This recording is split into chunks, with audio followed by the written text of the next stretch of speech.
Hello students, आज हम पढ़ने वाले हैं इंपॉर्टेंट टॉपिक्स। ये है क्लास 11th के अकाउंट्स और आप जानोगे rules of debit and credit. काफी बेसिक टॉपिक है और इस टॉपिक के बारे में आपको जानना है, क्योंकि जब इस टॉपिक के बारे में आप जान लोगे तो उसके बाद जर्नल एंट्री को हम बनाते कैसे हैं ये आप समझ जाओगे। तो rules of debit and credit ये आप समझ लें।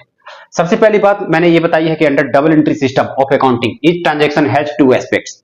डबल एंट्री सिस्टम, जैसे कि एक में डेबिट दिखाते हैं, एक साइड हम क्रेडिट दिखाते हैं, तो इसमें दो एंट्री सिस्टम हो, इसीलिए हम इसको डबल एंट्री सिस्टम भी बोलते हैं।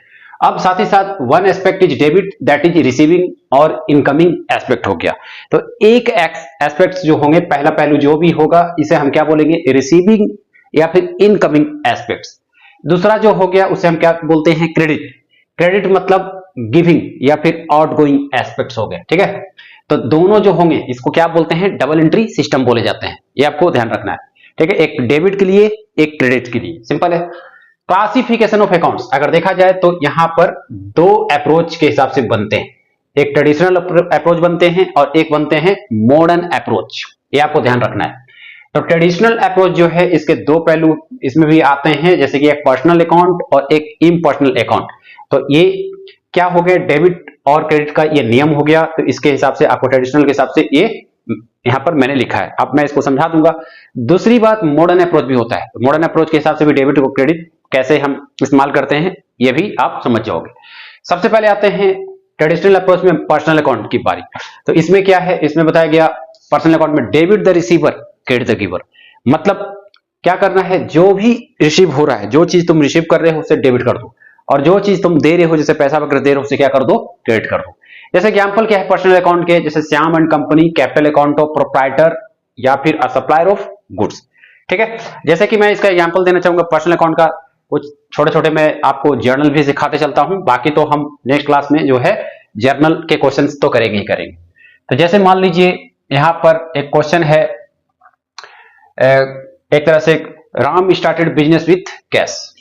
तो जैसे कि ये क्वेश्चन हो गया, Ram started business with cash. तो इसकी एंट्री क्या हो जाएगी, cash to capital, cash account debit to capital account, ठीक है। अब ऐसा क्यों हुआ ये समझना है आपको, ये समझना बहुत जरूरी है, क्योंकि मैंने ये क्या बनाए हैं, जर्नल एंट्री बनाए। कहने का मतलब डेबिट द रिसीवर, तो राम ने बिजनेस स्टार्ट किया कैश के द्वारा, है ना। कैश आया तो कैश जो भी आ रहा है तो debit the receiver, credit the giver, ठीक है। तो पैसा लगा कर क्या किया, उसने बिजनेस स्टार्ट किया, तो इसलिए कैपिटल कहां चला गया, क्रेडिट में चला जाएगा, सिंपल है। अब देखो आप यहां पर इम्पर्सनल अकाउंट का भी दो एक तरह से टाइप्स होते हैं, जैसे रियल अकाउंट्स होते हैं और एक होते हैं नॉमिनल अकाउंट। रियल अकाउंट में क्या है, debit what comes in, credit what goes out. तो डेबिट व्हाट कम्स इन, जो भी आता है उसे डेबिट करो, और क्रेडिट क्या कर दो, जो भी जा रहा है। अब जैसे कि रियल अकाउंट में, रियल अकाउंट के एग्जांपल जैसे लैंड हो गए, बिल्डिंग हो गए, है ना। फिर जैसे इन्वेस्टमेंट, प्लांट्स, मशीन, ये सभी जो हैं रियल अकाउंट्स के एग्जांपल्स हो गए। फिर नॉमिनल अकाउंट में debit all expenses and losses, जितने भी खर्च है, लॉस है, उसे डेबिट कर दो। उसके बाद credit all incomes and gains, सारे इनकम्स एंड गेन्स को क्या करो, क्रेडिट कर दो। जैसे अब क्यों ऐसा हुआ ये भी आपको सोचना है, क्योंकि डायरेक्ट आपको जो है रोड मेथड अप्लाई नहीं करना है, रट्टा नहीं मारना है। तो जो भी इनकम गेन्स है उसे क्रेडिट करते हैं। जैसे कि आपने मोबाइल में मैसेज देखा होगा, जब भी कभी भी आपके अकाउंट में पैसे वगैरह जब आते हैं तो वहां पर लिखता है your account has been credited. तो इसका मतलब ही यही है कि आपके अकाउंट में इनकम आया, है ना, ये सैलरी आया। तो credit all incomes and gains, जितना भी इनकम्स एंड गेन्स होंगे उसे क्रेडिट कर दो, और एक्सपेंसेस एंड लॉसेस को क्या कर दो, डेबिट कर दो। एग्जांपल के तौर पर जैसे ये नॉमिनल अकाउंट में जो भी खर्चे होते हैं, इंटरेस्ट हो गए, सैलरी, कमीशन, भाड़ा, ये सब किस में आ जाएंगे, नॉमिनल अकाउंट में आ जाएंगे। काफी सिंपल है। अब जैसे कि रियल अकाउंट में ये सब हो गए। अब इसके जैसे जर्नल, तो जर्नल में जैसे छोटा छोटा बताता हूं, बाकी इसके सारे क्वेश्चन जर्नल के हम करेंगे नेक्स्ट वीडियो से, है ना। तो जैसे रियल अकाउंट, तो बिल्डिंग आपने एक परचेज किया सपोज, तो क्या हो जाएगा, बिल्डिंग अकाउंट डेबिट, क्योंकि जो भी चीज आ रहा है उसे डेबिट करो। तो बिल्डिंग मैंने परचेज किया, है ना, तो लिखेंगे बिल्डिंग अकाउंट डेबिट, क्या कैसे परचेज किया, पैसा देकर, तो building account debit to cash account, क्योंकि पैसा आपका चला गया टू कैश अकाउंट।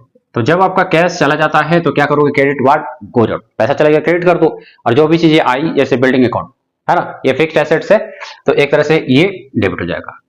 ठीक इसी तरह से debit all expenses and losses nominal account में, credit all incomes and gain. तो इसमें जैसे कि मान लीजिए कोई क्वेश्चन हो गया कि सैलरी, आपने सैलरी क्या किया, पे किया अपने स्टाफ को, तो सैलरी अकाउंट डेबिट, क्यों, क्योंकि जितने भी एक्सपेंसेस लॉसेस होते हैं इसे हम डेबिट लिखते हैं। तो इसमें लिखेंगे salary account debit, salary account debit to क्या हो जाएगा, टू क्या पे किया, सैलरी पे किया, to cash account, salary to cash, क्योंकि पैसा तो आपका चला गया तो इसलिए क्रेडिट ऑल इनकम, ये इनकम के रूप में हो गए तो इसलिए क्रेडिट हो गया, ये सैलरी खर्चे हो गए। तो ये जो भी जा रहा है मतलब इधर वाला चीज ये क्या है, क्रेडिट है। क्रेडिट में हम क्रेडिट लिखते नहीं है, जैसे कि ये वाला क्रेडिट है, क्रेडिट में क्रेडिट नहीं लिखते हैं, जैसे कि ये वाला क्रेडिट में क्रेडिट हम नहीं लिखते हैं, है ना, तो इसलिए इसको नहीं लिखना है, बस ये क्रेडिट में होता है, बस हम इसको ऐसे लिखते हैं, लेकिन डेबिट वाले पार्ट को जरूर लिखना होता है। ये क्लियर हो गया। तो ये हो गए आपके ट्रेडिशनल अप्रोच। अब आप सीखोगे मॉडर्न अप्रोच। मॉडर्न अप्रोच में क्या होते हैं, जैसे इसके टाइप्स हो गए assets account, liability account, capital account, revenue account और एक्सपेंसेस अकाउंट। काफी सिंपल है, तो आपको ये नियम समझ के याद कर लेना है ताकि आपके क्वेश्चंस बहुत आसानी से बन जाए। एसेट्स अकाउंट, तो इसमें क्या करोगे आप, डेबिट को प्लस करोगे, क्रेडिट को क्या करोगे माइनस, मतलब एसेट्स अगर बढ़ रहा है, एसेट्स अगर बढ़ रहा है तो इसे प्लस कर दो, डेबिट में ले जाकर के प्लस कर दो। एसेट्स अगर घट रहा है तो क्रेडिट में ले जाकर के माइनस करो। लायबिलिटी, लायबिलिटी अगर बढ़ते हैं तो क्रेडिट में प्लस कर दो, और लायबिलिटी अगर घटते हैं तो डेबिट में माइनस करो। ठीक है, इस तरह से कैपिटल में, कैपिटल में आप क्या बताओगे, क्रेडिट अगर बढ़ रहा है ना, मतलब कैपिटल बढ़ रहा है तो क्रेडिट में प्लस करो और डेबिट में माइनस कर दोगे। ठीक है, तो लायबिलिटी और कैपिटल का नियम एक जैसा है। रेवेन्यू, रेवेन्यू में क्रेडिट, एक तरह से जब भी आपका इनकम बढ़ रहा है तो क्रेडिट कर दो, जैसे कि मैंने यहाँ पर समझाया था, जब भी इनकम बढ़े क्रेडिट करो, और जो भी लॉसेस होते हैं तो उसे डेबिट कर दो। ठीक है, एक्सपेंसेस डेबिट, मतलब जितने भी खर्चे पड़ते हैं डेबिट करो, और जितने भी इनकम वगैरह जो हो रहे हैं है ना, उसे क्या करो क्रेडिट। देखिए यहाँ पर मैं एक्सपेंसेस समझा रहा हूँ, तो एक्सपेंसेस अगर बढ़ता है डेबिट करेंगे, सिंपल ऐसे आपको समझना है, एक्सपेंसेस बढ़ता है डेबिट करो, एक्सपेंसेस घटता है तो क्रेडिट कर दो, सिंपल है। तो मतलब ये हुआ गिन चुनकर कि एसेट्स और एक्सपेंसेस का नियम जो है एक जैसा है, एसेट्स और एक्सपेंसेस का नियम एक जैसा है, लायबिलिटी, कैपिटल और रेवेन्यू इनका नियम एक जैसा है। तो ये थे आपके एक तरह से rules of debit and credit. I hope सारे स्टूडेंट्स को यहाँ पर क्लियर हुआ होगा, क्योंकि ये काफी बेसिक है क्लास 7 का, क्योंकि अगर आप ये नहीं समझोगे तो आगे जनरल आपको समझ में नहीं आएगा, तो इसलिए ये बेसिक्स क्लियर होना जरूरी है। तो सारे रूल से मैंने जनरल भी बना दिया, एक जनरल सभी का बना दिया, और कोशिश करोगे आप मॉडर्न अप्रोच ही यूज करने का। मॉडर्न अप्रोच में सिंपली पकड़ा जाता है, जैसे कोई खर्चा हो गया डेबिट होता है ना, जैसे ये वाले खर्चा वाला पार्ट था, तो सैलरी अकाउंट डेबिट, तो सैलरी अकाउंट डेबिट, क्योंकि खर्च जब बढ़ता है तो क्या करेंगे डेबिट प्लस, है ना, टू कैश अकाउंट, तो क्रेडिट करोगे जो माइनस, क्योंकि पैसा चला गया तो कैश अकाउंट हो गया, सिंपल है। रेवेन्यू, रेवेन्यू में जितने भी चीजें क्या हो रही है क्रेडिट होती है ना, रेवेन्यू में जैसे कि मान लीजिए यहाँ पर कोई इनकम गेन हो रही है, तो यहाँ पर लिखोगे जैसे सैलरी, सैलरी टू कैश, जैसे देखो रेवेन्यू, अब रेवेन्यू किसी न किसी को मिला होगा कैश वगैरह, ठीक है, तो जैसे इसमें आप ऐसे लिख सकते हो सैलरी टू कैश, तो इसको इससे भी दिखा सकते हो, जैसे कैश अकाउंट क्या हुआ, एक तरह से क्रेडिट हो गया, क्रेडिट ये बढ़ा देना है, फिर जो भी खर्चे हो वो माइनस कर दो। ठीक है, तो इस तरह से हम क्या करेंगे, बाकी सभी जनरेटिव बना सकते हैं। एसेट्स में जो भी एसेट्स बढ़ते हैं इसको डेबिट करो, जैसे कि ये वाला है ना, और जो भी पैसा वगैरह घटता है तो यहाँ पर क्रेडिट कर दो। लायबिलिटी, लायबिलिटी बढ़ता है तो उसको क्रेडिट कर दो। ठीक है, कैश टू क्रेडिटर, है ना, जैसे लायबिलिटी अगर बढ़ता है तो उसको क्रेडिट करो, तो टू क्रेडिटर, तो क्रेडिटर कहने का मतलब क्या हुआ, एक तरह से वो क्रेडिट में चला गया।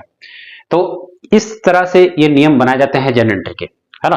बाकी नेक्स्ट वीडियो से हम सारे जनरल के क्वेश्चन करेंगे, जिससे कि आपके कॉन्सेप्ट जो होंगे और क्लियर हो जाए।